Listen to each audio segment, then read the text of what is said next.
तो हेलो दोस्तों, कैसे हैं आप सब। उम्मीद करता हूं आप सब बहुत अच्छे होंगे। आपका हमारे चैनल पर विजिट करने के लिए बहुत बहुत धन्यवाद। और मैं हूं आपका प्यारा दुलारा सनी। आप माने या ना माने, हम ऐसा कहेंगे। तो आज की वीडियो में हम एक्वाकल्चर के बारे में बात करेंगे। हमें पता है कि पिछली वीडियो में भी हमने एक्वाकल्चर के बारे में बात किया था, लेकिन वहाँ पे हमारा कुछ टॉपिक रह गया था। नाम है उसका सैलिएंट फीचर, या कह सकते हैं कि एक्वाकल्चर के क्या एडवांटेज हैं, उनके बारे में हमने नहीं जाना कि एक्वाकल्चर करने से हमें क्या क्या फ़ायदा होता है। बहुत ही कॉमन सी टॉपिक है, पेपर में पूछ दिया जाता है अगर आपने पिछले सालों का पेपर देखा होगा तो बस अब हम इस टॉपिक को देख लेते हैं। सिंपल सी टॉपिक है, छोटी सी वीडियो होगी। इसके बाद हम अपने नेक्स्ट टॉपिक पे चलेंगे, यानी कि पीसी कल्चर। आज की वीडियो बहुत छोटी होने वाली है, क्योंकि सिर्फ और सिर्फ हमको एडवांटेज के बारे में जानना है। तो चलिए एक्वाकल्चर के कुछ एडवांटेज देखते हैं। मैं आपको कुछ सैलिएंट फीचर बता दे रहा हूँ, आपको उनमें से जो पसंद आएगा उन्हें लेके के आप अपने एग्जाम में लिख सकते हैं। ये बहुत बड़ा क्वेश्चन नहीं है, छोटे से में आता है। अगर पूरा मिक्स में आए तब ये बड़ा क्वेश्चन है। तो बात करते हैं सैलिएंट फीचर का। सबसे पहला जो है, सबसे मेन है, वो हाई प्रोडक्टिविटी, यानी कि हमें एक्वाकल्चर के माध्यम से बहुत अधिक मात्रा में फिशेस की, और मतलब जाहिर सी बात है हम इसमें सिर्फ फिश की तो बात करेंगे नहीं, तो हमें इसमें बहुत ज़्यादा प्रोडक्टिविटी प्राप्त होती है। बहुत ज़्यादा मात्रा में हमें प्रोडक्ट प्राप्त होता है। क्यों? क्योंकि हम इसके अंतर्गत सिर्फ फिश तक ही सीमित नहीं हैं। इसके अंतर्गत हम एक्वेटिक एनिमल एंड प्लांट दोनों की हस्बेंड्री या रियरिंग, जो भी आप कह लीजिए, इन दोनों का कल्चर करते हैं। ठीक है, तो एक्वाकल्चर का ये हाई प्रोडक्टिविटी वाला सैलिएंट फीचर सबसे इम्पॉर्टेंट क्यों है? वो इसलिए है क्योंकि इनके माध्यम से हमें बहुत अधिक मात्रा में एक्वेटिक एनिमल एंड प्लांट का प्रोडक्शन होता है। इससे हमें बहुत भारी मात्रा में हमको एक्वेटिक एनिमल और प्लांट प्राप्त होते हैं। बात समझ गए होंगे? ठीक है, समझ गए होंगे। ये बहुत कम शब्दों में है, अब डिटेल में हम इसके बारे में जानते हैं। तो सिंपल सा है कि एक्वाकल्चर के अंतर्गत हमें नॉर्मल फिश कल्चर की अपेक्षा, नॉर्मल फिश कल्चर जो कि हम पीसी कल्चर के अंतर्गत करते हैं, तो नॉर्मल फिश कल्चर की अपेक्षा बहुत अधिक मात्रा में इनका प्रोडक्शन होता है। क्योंकि फिश कल्चर एक सीमित है, सिर्फ उसमें हम फिशेस का ही कल्चर करते हैं। लेकिन एक्वाकल्चर सीमित इतना भी नहीं है। इसके अंदर हम एक्वेटिक प्लांट और एनिमल दोनों की हस्बेंड्री या फार्मिंग, रियरिंग, कल्चर, जो भी आप वर्ड यूज करना चाहें वो करते हैं।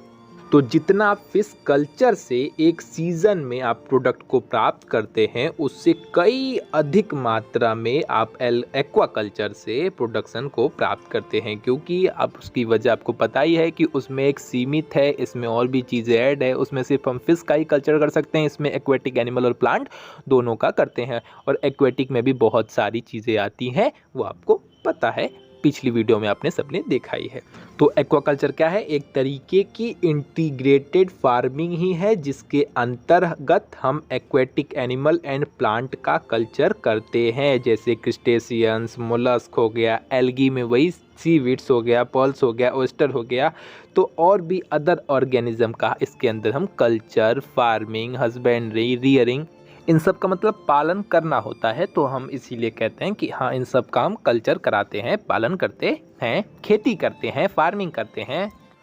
थर्ड है आपका रैंचिंग। काफ़ी सिंपल नहीं है, ये थोड़ा सा ध्यान देने वाला है, ध्यान से समझिएगा। फिश कल्चर की वजह से जिन स्पीसीज की संख्या कम होने लगी, अब कहेंगे फिश कल्चर की वजह से, ये क्या कहना है? जैसे कि पीसी कल्चर है, वो एक फिश कल्चर है, उसकी वजह से अगर संख्या बहुत ज़्यादा कम होने लगी, जैसे फिश कल्चर मतलब पकड़ पकड़ के लोग खाने लगे, खाते गए, आपको पता ही हमारी जनसंख्या कितनी कम है, तो कंजम्पशन बड़ी हो गई, खपत बड़ी होगी, तो उनको संख्या में कमी आई होगी।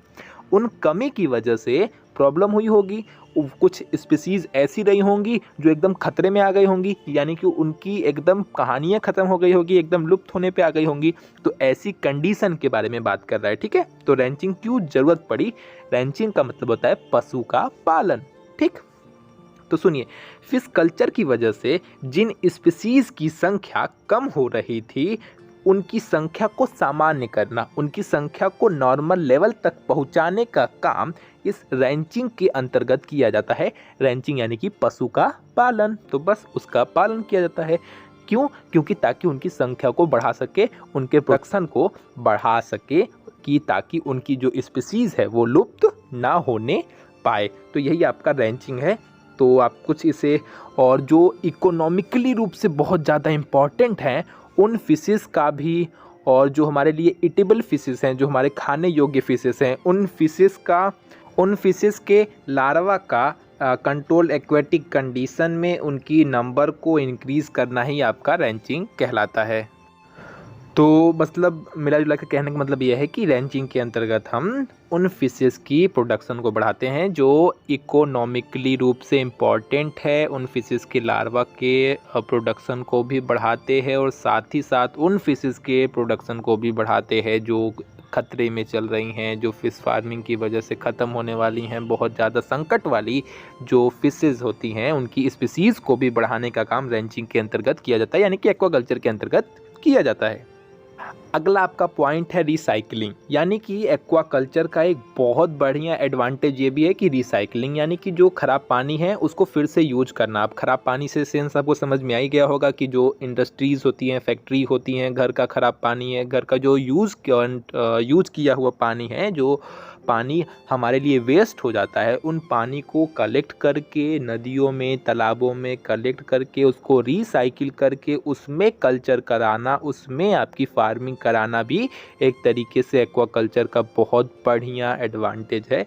और ये ऐसा बहुत सी जगहों पे किया भी जाता है और इसके फ़ायदे भी हैं कि पानी का वेस्टेज भी नहीं होता और साथ ही साथ इन्वायरमेंट के लिए काफ़ी फ़ायदेमंद है और इन्वायरमेंट को कोई खतरा भी नहीं होता है। हमारे इन्वायरमेंट को प्रोटेक्ट करने का काम भी एक तरीके से एक्वाकल्चर कर रहा है। तो ये भी एक तरीके की क्या है, आपका सैलिएंट फीचर ही है, यानी कि एक्वाकल्चर का एडवांटेज है। और देखिए रूरल डेवलपमेंट, यानी कि ग्रामीण का विकास, यानी कि गांव का विकास बिल्कुल होगा भैया, क्यों नहीं होगा। एक्वाकल्चर के अंतर्गत ग्रामीण का विकास भी हुआ। कैसे हुआ, उसकी वजह है जो लोग ग्रामीण में काम न मतलब गाँव में काम न होने की वजह से वहाँ छोड़ के बाहर की तरफ गमन कर रहे थे, बाहर की तरफ जा रहे थे, उन लोगों को गांव में ही काम मिल जाए तो वो वहाँ से छोड़कर कहीं और क्यों जाएंगे। तो यानी कि एक्वाकल्चर की वजह से उन्हें नौकरी मिली, जॉब मिली, जिसकी वजह से वो एक स्थान से दूसरे स्थान पे जो जाने का कार्य कर रहे थे वो काम को बंद कर दिए। यानी कि कहीं ना कहीं एक्वाकल्चर ने रूरल डेवलपमेंट भी किया और साथ ही साथ उनको किसी अन्य तरह की खेती की अपेक्षा इसमें ज़्यादा से ज़्यादा आमदनी भी प्राप्त हुई और उन सब की अपेक्षा मेहनत भी कम थी। तो ठीक होगा, उम्मीद करता हूँ बात समझ में आई होगी ना, बिल्कुल आई होगी। आपका नेक्स्ट जो हो गया वो है आपका अर्निंग फॉरेन एक्सचेंज, यानी कि एक्वाकल्चर के माध्यम से हम बाहर की राशि को भी प्राप्त करते हैं, विदेशी मुद्रा को भी प्राप्त करते हैं। कैसे प्राप्त करते हैं, आपको पता होगा कि जो कॉमर्शियली मतलब आर्थिक रूप से जो बहुत महत्वपूर्ण मछलियाँ होती हैं, जो बहुत इम्पॉर्टेंट मछली कहना सही नहीं होगा, इसमें आइटम लगाते हैं। क्यों? क्योंकि आप इसमें एक्वाकल्चर के अंतर्गत हम दोनों टाइप की बात कर रहे हैं, एनिमल और प्लांट दोनों के। तो जो इम्पॉर्टेंट आइटम्स होते हैं उनको उनके माध्यम से हम फॉरेन एक्सचेंज को प्राप्त करते हैं। अब वो कौन कौन से आइटम है उनके बारे में जान लीजिए। जैसे आपका ऑर्नामेंटल फिशेस हो गया, यानी कि सजावटी मछलियाँ, यानी कि एक्वेरियम वाली फिशेस। आर्टमिया सिस्ट हो गया, पॉन्स हो गया, लोबस्टर हो गया, कार्प्स मतलब केकड़ा हो गया, फ्रॉग लेग हो गया, यानी कि मेंढक की टांगें भी, वाह भैया।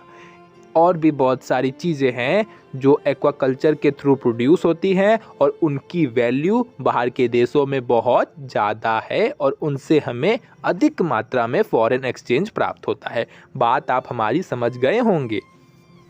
तो दोस्तों ये पढ़ने के बाद हम अभी बहुत ही गहरे सुविचार में हैं कि केकड़ा को भी नहीं छोड़ते हैं सब, बाप रे बाप, इनका भी पैसा मिल जा रहा है, ऊपर से ऊपर मेंढक का टांग, क्या क्या है। कोई बात नहीं, आएगा हमारा दिन, आएगा, लौटेगा दिन आएगा हमारा। अगला है आपका स्वास्थ्य लाभ, यानी कि हेल्थ की बेनिफिट। ये भी आप देख ही सकते हैं कि बहुत सारी ऐसी स्पीसीज होती हैं जो हमारे स्वास्थ्य के लिए बहुत ही अच्छी होती हैं, ना कि हानिकारक। जैसे हृदय रोग के लिए मतलब हार्ट अटैक, मतलब हार्ट से जुड़ी किसी भी प्रकार की बीमारी के लिए, कैंसर के लिए, अल्जाइमर के लिए, बड़ी बड़ी बीमारियों से लड़ने में ये जो सी फूड होते हैं वो हेल्प करते हैं। और कुछ ऐसी स्पीसीज़ होती हैं जो एक्वाकल्चर के अंतर्गत प्रोड्यूस की जाती हैं जिनका काम मेडिकल के क्षेत्र में किया जाता है। तो ये भी इनका एक तरीके का फ़ायदा ही है।